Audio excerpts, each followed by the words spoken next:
So our nonprofit was a Sedona Arts Center, and they are a art center located in Sedona, Arizona. Their mission is dedicated to nurturing creative discovery, learning and sharing through arts education and artistic development, and their goal is to increase website traffic and raise awareness. So the way that we set up their account was we looked at their website and saw their top menu bar, and there was fine art gallery, school of the arts, events, and membership donate that were all drop down tabs. So we created 4 campaigns for those. And the way that we grew them out was by in each of those drop down tabs, they had other landing pages such as online gallery, current exhibition, artists we represent, and submission guideline. So in each of those, we made keywords to fall into. So as Natalie mentioned before, here are our keywords in each ad group. Starting from Fine Art Gallery campaign, we generate keywords from looking the relevant keywords and try to make it specific and targeted and also match with our landing page. And the next campaign is School of Art with 5 ad groups which perform the best in terms of CTR, especially workshop ad group with 18% CTR. And the last 2 campaigns are event and membership campaign. In terms of keyword exhaustiveness, we started with our objective, which is to raise the awareness and then focus on our target group by doing keywords. We use first the research, the website, and find the relevant keywords. And the next one is keyword planner to search volume data and find new keywords that are relevant to our nonprofit. And the next one is historical performance. And the last one is ad quality score to remove keywords with low quality score. We also use negative keywords to prevent our ad from showing audience that are not interested in our nonprofit, and since the nonprofit want to keep their brand image, so we eliminate the irrelevant keywords such as hot, sexy, nude photography. And we also use the ad extension to help improve our CTR and give customers additional interactive way to reach us with link, call, and text. By using different types of ad extension, we also did A/B testing to find the best combination types of ads and found that responsive search ad type generated the best with 3,017 impressions with 208 clicks compared with other types. So going into the landing pages, which I had already previously mentioned, but this ad that you see on the top right, this is one that we have running for the classes and crash courses ad group. And the final URL is going to the classes and crash courses landing page that you see in the bottom left from a screenshot of their website that says School of the Arts drop down, and it's the second page there. So that's how we set up each of these ad groups. So the private lessons, for example, goes straight to the private lessons landing page. And all of these landing pages have their each own relevant keywords.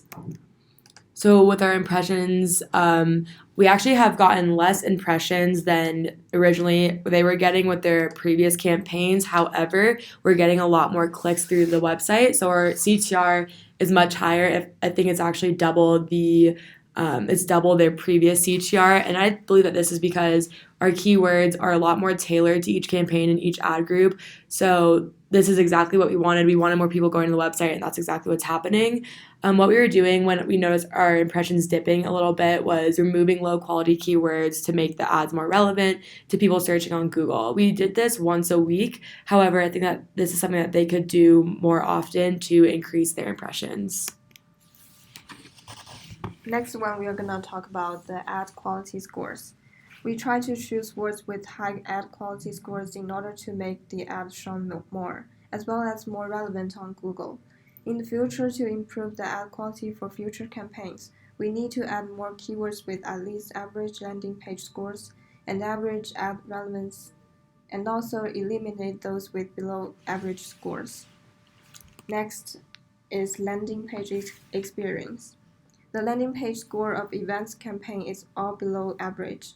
For the new School of Arts campaign, it's all above average. And for the original School of Arts campaign, all levels of landing page score are included.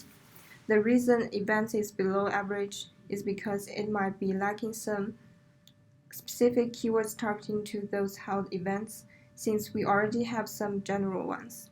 To improve this campaign, we would add more keywords for specific events and update them constantly.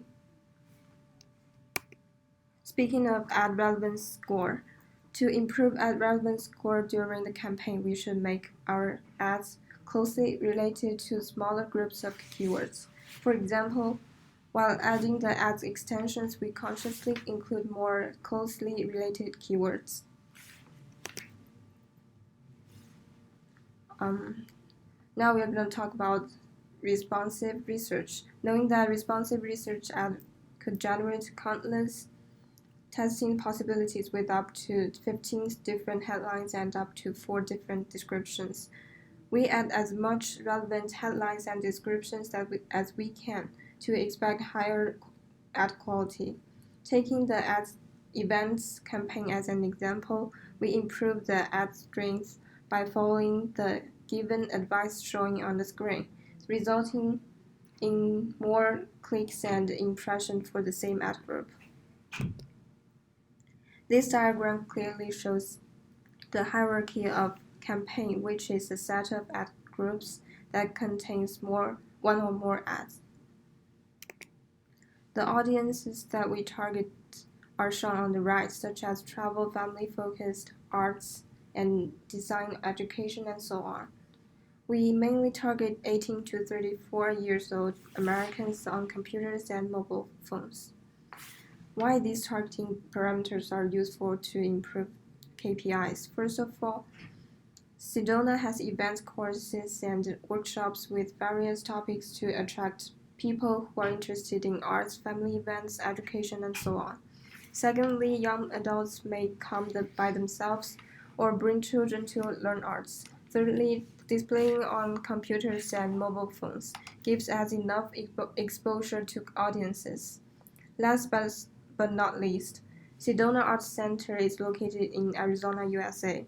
We target the whole country instead of one state because we expect out-state people to also be attracted and interact with the organization, no matter online or offline.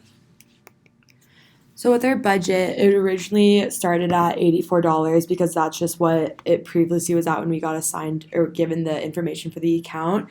So we left it at that, but then when the Google ad expert came into class, he actually told us to increase our budget, if not double it. So that's what we ended up doing, which brought it to $164.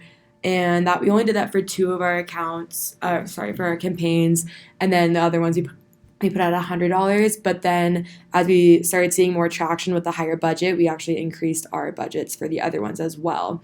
And as you see here, the second peak happened around November 6th because we had adjusted our budget on November 5th. And with our clicks, we actually received the highest clicks with our School of the Arts classes / workshop campaign, and as well as our events campaign. We didn't have as much impressions compared to the previous campaign that was running for School of the Arts, which I previously mentioned, but our CTR was higher. So again, we believe that this was because our ads and our keywords were more relevant, making it easier for people to find us. And our business objective, we talked to Kelly, who was the head of the marketing for Sedona Arts Center, and he was actually a little apprehensive at first because he did this previously and the school actually ended up getting his account suspended. So our first goal is to make sure that did not happen, which it didn't. And secondly, he wanted to focus on raising awareness of their brand as well as the products that they offer, such as fine art, workshops, and classes. Another goal is to raise awareness for the events that they host annually, as well as increase in donors, members, and students. This is already a fairly competitive thing to be doing because there's a lot of people who want to raise awareness for their brand. So one of the main things that we wanted to focus on was finding keywords that were high relevance and search but low competition. This was hard to do, but I think that a successful CTR shows that we actually ended up finding keywords that worked well with our objectives as well as supporting the Sedona Arts Center. So in terms of competition, our overall CPC is around $1.4, and the average CPC for art and entertainment in the market is around 1.01, which we got lower CPC in most of our keywords, such as Sedona Art Center and Sedona Workshop. However, there are some keywords that we spend higher, such as Sedona Workshops, but we got higher impression and CTR, so we should keep some keywords that help our CTR, even though we need to spend a little bit more. And our market size, we found our potential customer from the total population US and then find only people who are above 18 and multiple with 33.4%, which is people who interested in art in the US from the research that we found, and we compare number of clicks with our potential number, and you can see that we got only 0.001%, which we need to improve. So we want to recommend the nonprofit that they should speak with the certified professional and create a conversion that they would like to track to see if there is improvement due to their marketing efforts. And the next one is add more negative keywords into ad group level to save money on clicks. And we recommend that they should consider Google Display Network to become more visible as other digital advertising channel. And then we believe that online marketing is the right way of promoting Sedona Art Center, and the campaign should focus on events and workshop schedule planning. And the last one, to enhance CPC by using Google Ads bidding strategy to increase Sedona Art Center bids when it sees an opportunity to improve the conversion rates. Thank you. Thank you.